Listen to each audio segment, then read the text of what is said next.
Good morning. Good morning. Phillip Davis, Ancestry Lands, ancestrylands.com. Today, folks, we're going to get right into it, and I want to speak to people about how everyone is at risk for their wealth being lost. And when I say that, I'm talking specifically to the lower socioeconomic group demographics in the United States, not particular to African Americans, but people who are not going to become producers in this world. And I say that because if I know the US is not posting this recent news, but in India, in Bangladesh right now, there is a lot of protests where police have orders to terminate on site. And a lot of students who are protesting job quotas and specific, I guess you would say, things instituted by mandated by the government officials there, it has not allowed, they're obviously creating some system of inequity and inequality, and there's been upheaval and unrest resulting in the loss of life. You won't hear about this as everyone is trying to distract away from the news. This actually happened just a few days ago that this is happening, but if you do your research and you're looking up Bangladesh, and you could see what is actually happening, that young lives are being lost because of the environment where they're looking for more equality, more the equity within society.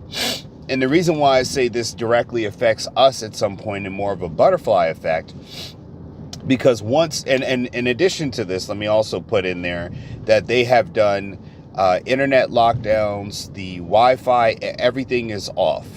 And the reason why I know this is I have many neighbors who are from the country of India, but they are different parts of India. They live in different parts, let me see, the continent. Yeah, I would guess you would say that, they're from the nation of India, but they're not from different countries, different areas. Apologies, my geography seems to be slipping for me.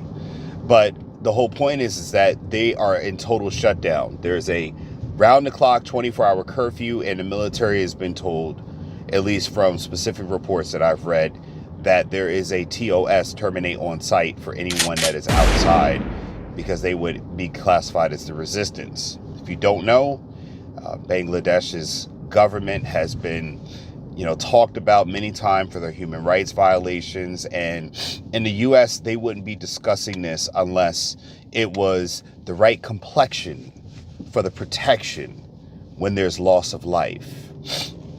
And I say that because, not that it's a slight against people from the lighter persuasion, but it's just that something like this happening should be covered with the same intensity that was what happened over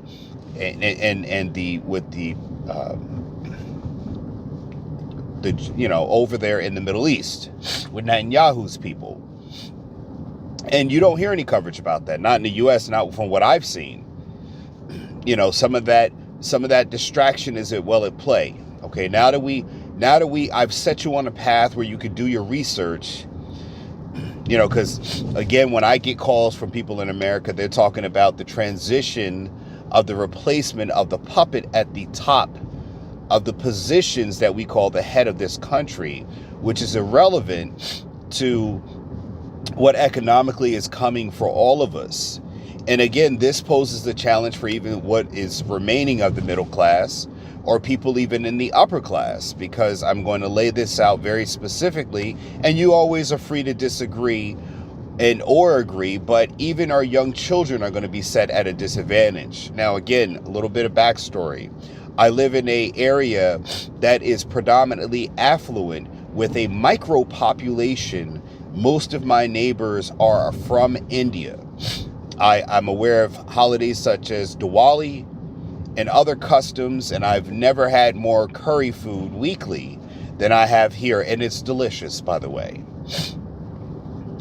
My kids are daily friends with people from that culture, from that nation, from that ethnicity, if you want to call it that, from that nationality that they identify, or they come from different parts of India. And I am fully aware of the what you could equate to where they have a caste system, but even it's against other cultures, other religions, other tribal groups, other areas.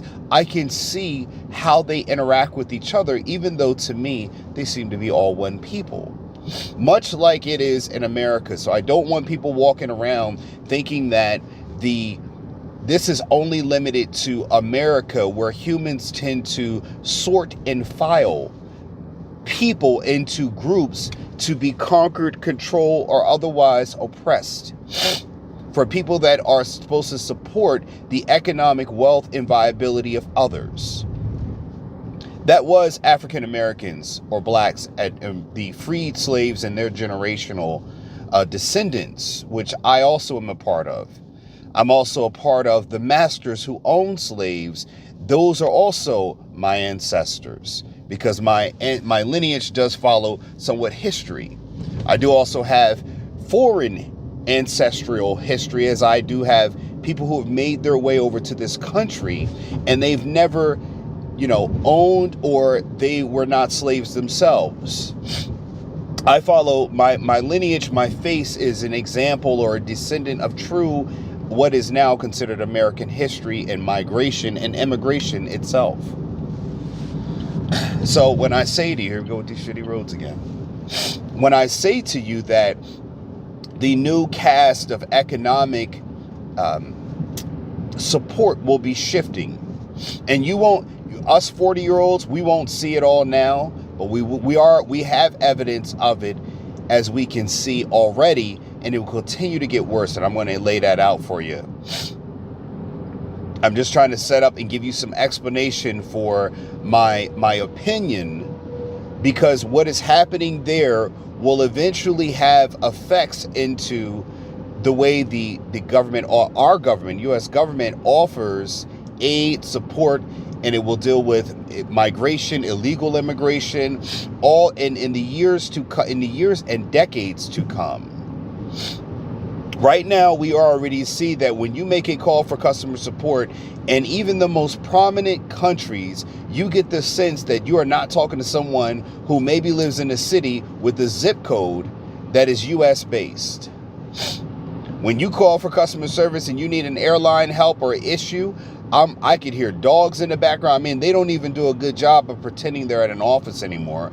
I'm talking to a remote person with VPN or a server isolated access to a airline or a company system that is probably in another time zone, in another location across this planet. And I'm sure you all have had that experience. I do not get the sense that when I call Blue Cross Blue Shield's billing department, that every time I talk to them, I'm talking to someone that is in a department located in the building that the address of my bills come from. I'm sure you might get the sense too. And if you don't know, you need to start paying attention.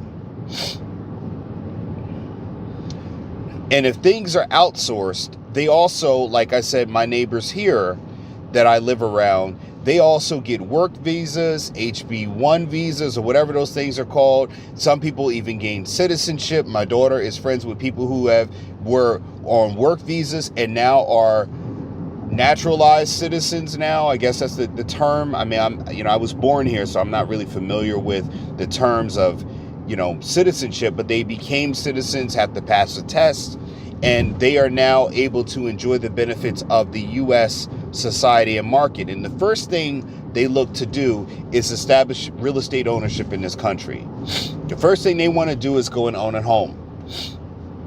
And for us Americans who live in the market and understand market pressures, the people that I'm speaking of, if they have the capability, now the market is messed up because I see a lot of them holding off on home ownership, but I did have neighbors that bought when the market was at the top, which I warned against. I told them, I said, hey, you probably should wait.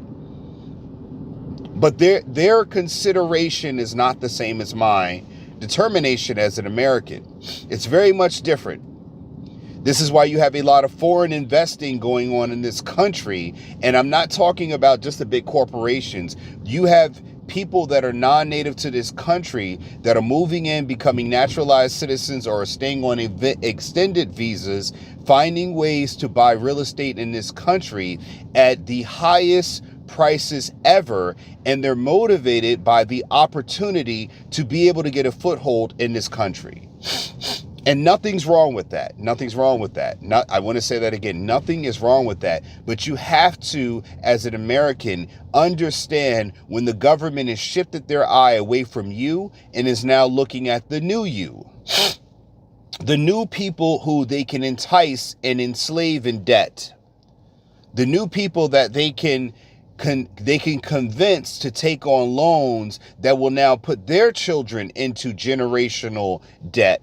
That they can be, see, we already are the generational, they've already succeeded with us because we're convinced to buy homes that are overpriced. We're convinced to pay the bank. We don't create wealth, or we will lose wealth because we buy everything that doesn't lead to wealth. We're not buying hard assets. And this will be for the reason why the middle class is evaporating is because the more people that are in the middle class and have access to money, what you need to do is make the debt culpability or debt, the net of debt that people can fall into, you've got to make the net, you go deeper and wider so you can catch more prey. It's not that the middle class was never worth it. What they're doing is making sure the middle class can buy assets that are high enough now, more expensive enough now, where their middle class are looking at buying $1 million homes that were once, $400,000 just a few years ago, because they got to have a home. They know the wife's going to push for it. They know the men can't control their wives and say, baby, look, we got to slow down and wait and bide our time. They know that because they've divided the home, now the man has a choice to either buy, to enslave himself in debt or enslave himself through a divorce. And when you have those two opposing forces pushing behind you, you're in a lose-lose situation. So now you're on the hook because most men have decided to buy the home. Very few men, like myself, have us sitting and waiting on the sidelines in an apartment with very comfortable living. And because those men are outside of their homes, they do not raise their sons to have the same financial understanding and the whereabouts and the awareness to understand how to truly build wealth. What they do is they teach their sons to do exactly what they've done, get a degree, go to college, and go get a job. And the reason you know this is true is that the parents or the former generation, the 60-year-olds, they do not have any new age advice for the 40-year-olds' children other than to do the same thing that they told their children to do. They have not caught up to the technology and the way the world is now. They still think degrees decide success, and you go to a corporate job, work 20, 30 years, they still think that works. And that's no fault on them, but it just means that they've aged out of advice giving. The only thing they can give you now is life advice that you now can take and say, does it apply to me or is it for someone else? Because wisdom is very good, but not all wisdom is applicable to you in your situation. Now, when these people who are oppressed in other countries, you see them, like they said, a lot of illegal immigration. If you do your research, you're going to see a lot of illegal immigration is actually Asians. It's not people from the south of the border, native south of the border people. They are flowing through, but you've got people coming up from other countries. And again, you're seeing it. Now, they already did it with Ukraine, got people over here and gave them house and home. They're not going to do it with people who are brown and give them house and home the same way they did it when it was Ukrainian stuff. And again, nothing is wrong with that. I'm giving you forewarning so you can forearm yourself. This is a generational war that you're going to be fighting. Every generation has to sign up for the military that is your family. And they have to go out and fight an economy that is your family's economic wealth. And the more people you have deviating away from the mission that you set forth, your children will be, at least they're going to be headed to failure through division. The more you do not sacrifice to get them on an economic headway that is going to lead them to success. I'm not talking about getting them to college, because now they will be surrounded with college debt. The one thing I was aware of is when I got my degree, I already inherited a debt to pay off. I already had, now again, I had a scholarship, so I only had really room and board to pay off, but times 4 with some interest tacked to it, you don't start really making your first paycheck until 2 weeks once you start working. But the day you graduate college, you need housing. And if your parents are of the mindset, like mine were, of you got to get out here and figure it out, well, you don't start with income when you graduate college because you're not working, you're trying to get a degree. So how do those numbers add up when someone tells you the first thing you got to do is find a way to pay for a place to stay because I'm not paying for it?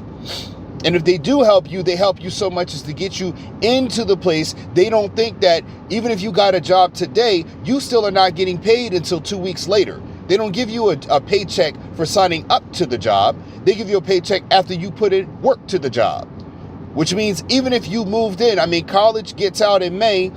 You know, for me, I had to pass my test. When I did pass my test, my LPN, not my RN, you still have to go out and look for the job. There still is a process to get employed. A background check, they check your license. Even if you pass right away, you start out, you still have an overlap from the day you got to get out of college and move out of into the world. There still is an overlap to get you ready where you got to be able to have a paycheck coming in to be able to say, I can start paying a rent. And when you start living in an apartment or you live in a granny unit like I started out in someone else's home, they want first month's, last month's security deposit. Well, you haven't even got paid yet. Parents aren't thinking about this. When we kick our children out into the world and say they got to go fend for themselves, you're setting them up for failure. And what it is that you're just glad you don't have to take care of them anymore. You're financially done. That's what a parent's supposed to be, I guess. So these, on the other side of this, while you're going and oppressing your own children, the people who have really been oppressed are now motivated, and they're blinded by opportunity, not blinded by price. So they're going to come into these financial markets and they're going to pay the asking price. They're going to sign up for debt. You've already seen systems like this, how they give, you know, not bonuses, they give tax cuts, they give subsidies, they give no money down programs for people that are coming in here because they'll pay that price. What they're doing is doing this to say, are there any new debt slaves we can sign up and get into the system of debt that is America, because we are in debt. We build debt. We're a country of debt. We've all taken on the process of owning massive amounts of debt. And they made it so much convenient that most people are in more credit card debt than they are in cash debt. We actually will spend it before we get it. We'll charge it before we have the money to pay. The reason being is, if I told most people, pay your credit card off with the money you have in your bank right now, most people cannot do it. Or, so no one will probably say to me, well, I don't have any credit card balance. All my credit cards are paid off currently. Or you look at the income to debt utilization ratio, and you'll see that their income and what they're charging is far out. They're out of balance. When you have a credit card, your income should be more than the debt you're able to charge up. When you have a credit card, your income should be, your credit limit should be less than your monthly pay, or your ability to save that much. Your savings should always be more than your credit limit. Hell, I would even say double or triple. Now, people don't live like that because people are in we've been conditioned and engineered to sign up to become debt slaves.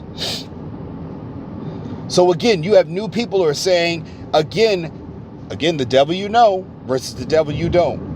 But you got people who are being oppressed. They got to share internet. If you take a look at some of how, not the modern cities, I'm talking about the majority of the country of other nations, you will see why people are walking up through the border, through heat and everything else, where they say if the the Latinos, the South Americans are doing it, we can get in too, and they'll go and pay that price. Because they're looking for opportunity. Not everyone coming over the border is someone who is destitute and only works on farm. There are people who have technical skills that could be of value to any company in society. They are just in the wrong country of origin, and now they need to get here. And as long as they can get a handout from the government, as long as they can get into a sanctuary city, as long as they can get some opportunity to get a chance, they will defeat you and your children, because again, they are willing to pay the debt price. Not the market price, the debt price. Because the market price of a house might be $3, $4, $5, $6, $7, $800,000 or $1 million. But again, the debt price is the no money down, the interest rate, the adjustable mortgage rate that is ballooned into this, that these people are going to be paying. Man, I got to tell you, I got neighbors that moved out paying $700,000 for a new build in an area that the schools weren't better. They moved to a less affluent area to take on more debt than if they stayed in this area. And their whole thing was they wanted a house. They didn't want to rent. They wanted someplace that they could say, I own a house. I'm in the economic game of America, the game of debt. You got to talk about it now. You got people walking around with debt, and they're on YouTube promoting debt. Promoting owing someone for the rest of your life, and their claim to fame is that it's just not in my name, it's in my business name. Well, to me, your business represents you. If everyone was just, it was okay to just get in debt, how is that? What are you getting business for? To get in debt? You talk about making money, but your whole business model is based around getting debt. How much debt you have? I've seen Robert Kiyosaki talking about it. You know how much debt I'm in and debt I own, and no one's grasping this. Yes, you can use debt to make money, but again, I haven't heard anyone talking about how I got rid of debt. And then when you look at this, the country is not getting rid of debt. We're in debt, but we're not talking about getting rid of debt. And the people follow that leadership. They're charging on their credit cards. Their children are learning how to get themselves into debt. They're following the same leadership from the country down to the household. And these young generation of people who are migrating to the country, whether it be within the bounds of the law or without the bounds of the law, these people are now going to sign up for the debt in mass. Which is why your prices are not dropping.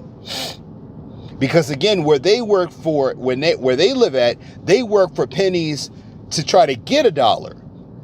We're working pennies on the dollar. They work for pennies. So again, when you have those economic forces coming in and people will work for a cheaper price, because we already saw it 20 years ago with Hispanics coming in, and that was the argument. They'll work for something that most Americans won't do. Well, okay, remember 20 years ago, that was the first group that came in here. Now you've got Asians and all other people migrating into here, and now they're giving them housing in major cities. They giving them free places to live, where the people who are now, I guess you could say, oppressed citizens, or the people who are now, who were once considered poor, are told to, hey, get the heck out of here. You can't come into this hotel building. They're giving them luxury hotels. They're giving them opportunity because it's appealing and hungry for them to become indebted to them. No one wants a person on your team who has to ask for the highest price in order to be there. Think about the basketball analogy, right? You want your players, you want to get a Michael Jordan for cheap on the team. Even if you would get him for a coach, you don't want to have to pay him all this money. And if you're paying someone, a Michael Jordan, to coach, be a player, whatever else, you got to pay top dollar. But you expect him to perform, correct? Now, when Michael Jordan is not performing, which never happened, but you've got a lot of NBA players who come out and get these high contracts and they become duds in the league. They don't perform as well. They're not a tip-top player. They get rid of those people. And then they look to try to build a team around great players that can support the best player on the team. Case in point, the Golden State Warriors. You build a team around Steph Curry. And you get some solid B+ people in there, and you might get an A- minus like Klay Thompson. You might get an Iguodala. You get the what's the guy's name? The dark-skinned brother. Oh man, I forget his name right now. Anyway, the center, he plays down in there. He always beefing with LeBron and elbowing everybody in the testicles and groins areas. But anyway, you know what I mean. You get those players, and you can kind of finagle with their price. But you want cheap employees. You don't want expensive ones, because that means that your wealth now can increase, and you can gobble up the middle class with a bigger net of debt. Cars become more expensive. Housing becomes more expensive. The reason, again, when I look at these homes, none of these homes have been modernized. They don't have electric doors. They still have a regular key you got to use. There's no whole Wi-Fi. You got to do again, they put all the improvements on you. The people who are 60-something years old, they got away with never really updating these homes, and they got all the equity. When you get homes now, you damn near got to make the home. By the time you sell it, it will be a new home. I look in these homes, there's 700,000 with radiators still in them. I'm talking about the ones that get hot where you got to touch them and you get burned, those kind of radiators. And I'm like, this home hasn't even been updated. What do they update? They update the usual stuff. The kitchen cabinets, the bathroom, which pretty much you can remove everything and plaster it back in. They add new windows and call it insulation or a new roof, and that's it. But your heating, the things that will cost you more, your plumbing, none of that has been updated. And they'll say you haven't added a room, the interior space, they haven't opened a wall, they haven't done anything with the initial house that was probably $1,000 once upon a time. Boy, that's a nice Mercedes on the right. You see that Mercedes? Woo, that's a nice E400 4MATIC. That's a nice one. It's a nice color too. But my point is that these people are going to sign up for that. They're going to leave these areas. They're going to get over to this country. They're going to take these work visas. They're going to try to get citizenship. They're going to try to get extended stays. And they're going to look for opportunities to get economically ahead of you because you're economically lazy. You still think that because you were born here, that you don't have to do anything to remain economically viable to stay here. Eventually, they will do like I've shown you in other parts of my videos. When I've driven through Philly, they will gentrify these areas because, again, you are not being economically productive like that star player that I said comes into the league. They pay you all this money because, again, you're born here. You're given the economic advantage by being the citizen, and you do not produce. You still live off the system, you still are in debt, your children are in debt, and you're not doing anything. But again, now that in the healthcare system, the educational system, they cannot increase the value of these neighborhoods because that person just threw something out the window. Look at that. That Benzo just talked about, just threw something out the window and littered. You're not economically competing. The neighborhoods can't generate more tax revenue, so the county can increase the county's earnings on advanced technology. So again, they've got to get you up out of there. They've got to have people come in and develop. And what you see, the neighborhoods change. This is why gentrification is happening, because these areas are no longer economically profitable. These are areas where you have stagnant inventory and stagnant income, so they got to get you up out of there. You got more repairs needing to be done. You got people bringing down the value of the neighborhood, lowering the tax base. They're losing money at the county level. You are a piece of shit. And when they're losing money at the county level, then what they're going to do is try to find a way to get people up out of there. There's too much crime. People are not moving in. The area is not generating any county taxable assessments. They're losing money in that area, and the city can't lose the money because the wealthy need to stay wealthy. This is a wealth game, the game of Monopoly. And you've already started in after people, you already come into this country after people have started playing the game. They already have their houses on most of the areas, most of the slots The real estate's all been taken up. What you've got to do is find a way to either buy, deal, wheel and deal, or find another way where you don't have to pay as much compared to the next person, or you're paying taxes on everything.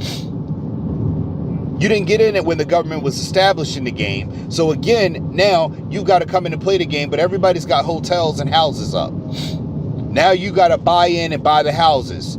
You're tired of owning the houses, now they're going to let you buy the house, but you got to pay an exorbitant amount just to own that house to try to recoup. You understand how this game of life is being played now?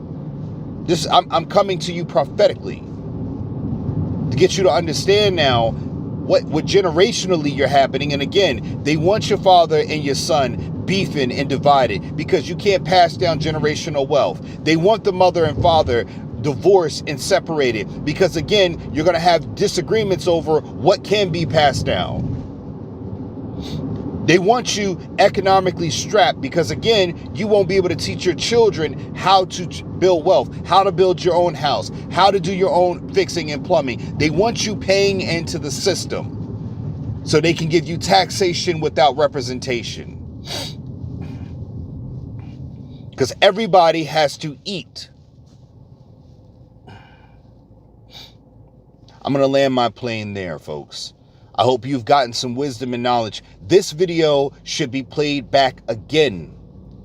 This video should be told to your children. You now have been aware or been told that you have a generational, your bloodline is now being, your bloodline is being assaulted against.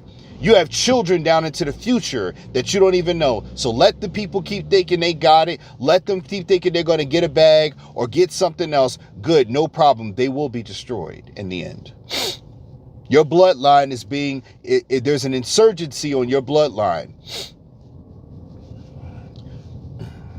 Your grandchildren, your great-grandchildren, the people that you will never see, they are in jeopardy. The hunt is on, and your bloodline is the prey. Now, I'm going to give you some solutions. You can go to AncestryLands.com. You can start building up some real estate that you own. I own real estate. You can start building some property that you can leverage against the high exorbitant prices. Don't just go and buy a mortgage and put yourself into thousands upon millions of dollars a debt, and you haven't even owned a damn thing. You can leverage land to use when you need to offset a mortgage. It can be done. Because the first thing they ask me is how much land I own, and they want to know every little bit of property. I've never had to submit. Once I got done submitting about the 30th property, they said, we're good, we'll just quote you for the money. And I got up to near about an M. The second thing you can do, you can reach out to me personally at phdavis@ancestrylands.com and get yourself some life insurance. Get your children life insurance. I am a licensed life insurance producer, and I'm licensed in multiple states. You can reach out to me and email me there. You can contact me on social media for any one of those things. If you are a young person needing business coaching, I will do private coaching with you. If you reach out to me and email me, I am a full service person life coach. I'm giving you economic opportunities. I'm giving you information because I'm walking it and talking it. If you want to know how I got both of my children to skip a grade, I can give you that formula too. You need access to my network, I can give you that too. What you need, I've got. Also, you can learn about real estate investing by buying my book on Amazon. Getting Dollars from Dirty Beginner's Guide to Vacant Land Investing is on Amazon. The links are in the description below. I'm going to tell you this before I sign. Remember, folks, you either own property or you'll be owned as property. And the war for your bloodline has already started, and you don't even know it. Take care. To be forewarned is to be forearmed, and this is your forewarning. Phil Davis, and I'm out. Peace. Are you confused with today's real estate market? With high interest rates and overpriced housing, it can be hard to find something to own at the right price. Available on Amazon, Getting Dollars from Dirt by author Phillip Davis is a game-changing book that invites you to embark on a thrilling exploration of this often overlooked asset class. This book is your roadmap to unlocking the secrets of vacant land investment. Inside these pages, you will uncover the transformative power of vacant land as a wealth-building tool. Discover how to spot promising properties, assess their true value, and capitalize on market trends. From understanding zoning and permits to leveraging financing strategies, you will gain the knowledge and confidence to make savvy investment decisions. With each page you turn, you will gain a deeper understanding of the profound impact your investments can have on the world around you. Getting dollars from dirt is not just a guidebook, it's a call to action. Whether you're a seasoned investor or a curious novice, this book will empower you to tap into the immense potential of vacant land and embark on a journey toward financial freedom and a brighter future.